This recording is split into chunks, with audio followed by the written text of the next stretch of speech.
Okay, this is a short little tutorial on how to add in more of the options for our different facial blend shapes.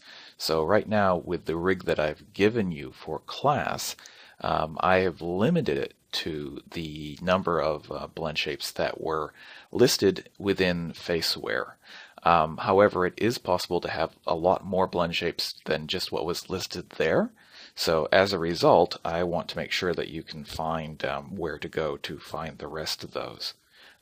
Now, fortunately, this is just a derivation of a much larger rig construction that I've already created. So in reality, all of those blend shapes are there, or I should say all of the controls for blend shapes are there. You just have to find them.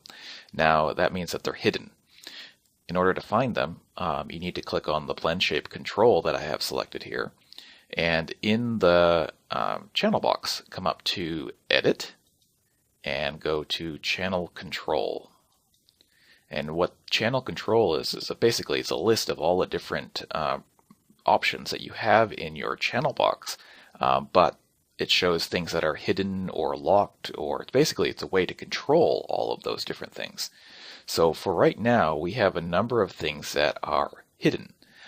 So for instance, if we look through non-keyable hidden here, this is a list of pretty much everything that you don't currently see. So one of the things that was listed here, or not listed here, but you might want to create, is where you do the pucker shape, which is where you kind of put your lips together, not as a fish mouth, but just kind of pushing in the mouth together to create kind of a kissy face. So in order to do that, I had originally called this one mouth narrow. And so if we can find that here, I believe I called it mouth narrow, or maybe it was lips narrow. Really quickly, just going through trying to find it. Hold on one second. And I did find it. It's down here, and I actually did call it pucker, amazingly. And so I have pucker left and pucker right.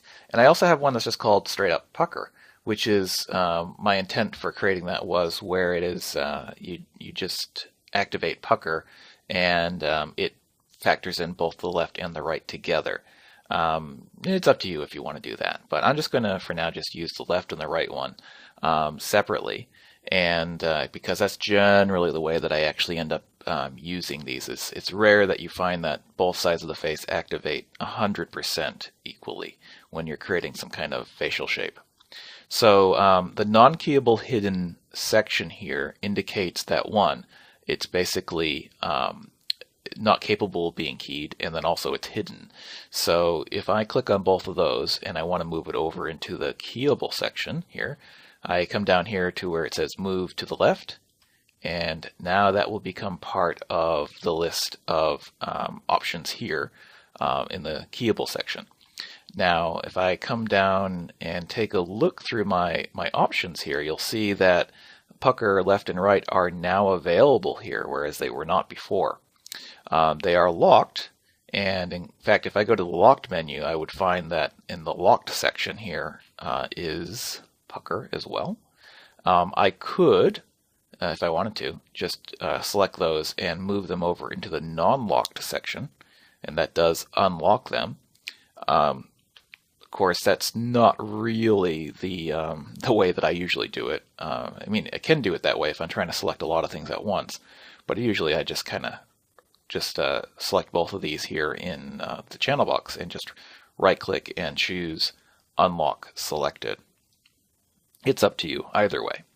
Now finally, if you decide that you need to add in some kind of shape that is not available here, even in the list of options that I had, maybe it's a custom shape that you had to create for yourself, then what you can do is go up to first off, make sure it's really obvious here, have the blend shape control selected, because you're going to be adding this to a specific control, and go up to modify, add attribute, and this is your this is where you can add in custom attributes here for for all the different options here. This is how I added all of these in myself. And you could call this, you'll have a name for it, whatever the shape is, but I'm just going to call it, custom control for now. And wherever you put a capital letter, it is going to end up meaning that it's a space, right? So this is basically always going to be a single word, but when it displays over here, it uses the capitalization to indicate that it will display nicely with a space there between the words. For everything that we create here, you can just use these same settings, and so we're just going to leave it as a float, a scalar, and the minimum will be 0, and the maximum will be 10, and the default will be 0. And that is going to be the way that we create all of our controls here, so this is consistent. If you're happy with that, just click OK. If you need to add in several of them, you can just click Add, and then you can add in another one. If you hit OK, this just disappears. And now you can see that custom control there is listed there at the bottom. And you would have to go and connect this to whatever it is that you are connecting. Now, I do have a little cool script here that I run called Reorder. And this is reordering the attributes. And I can give you this script, or I'll give you a link to it at least, which is very useful to me because I like things to be nice and in order. I don't really like my new control to be down here beneath everything else. If it's a mouth shape, I want it to be in with the mouth shapes. If it's an eye shape, it's a brow shape, I want it to be up there, right? So let's just pretend that this was some kind of mouth shape, just because it's easier. Now, if I just click on Custom Control and left click and drag and say that this is meant to be something that goes along with some of the smile shapes, for instance, I can just click and drag it to beneath there. And now as you look over here, you'll find that beneath the smile shapes is custom control. So that's all good.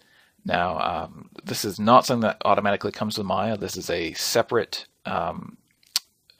script. And if I look at that here in the script editor real quick, in fact, I'd have to go back to the Mel window here and open up my shelf editor, come down here and find Reorder. Just going to click on the script itself. This is working from a series of scripts that you need to put into your Maya scripts directory. And in the documentation for this script, it will explain how to do all that. So this is the script itself, and you can find this on highend3d.com, or just do a search for. I searched for this RJ Reorder Adder, which is the function that you call here. It's very unlikely that anybody else is using that term. Or you can search for Reorder Attributes for Maya, etc. It's free. You just need to have a an account with Highend3D, and there basically lists here how to install it. So I do recommend it. I found it really useful. So I think with that I can conclude here, and hopefully that'll get you going.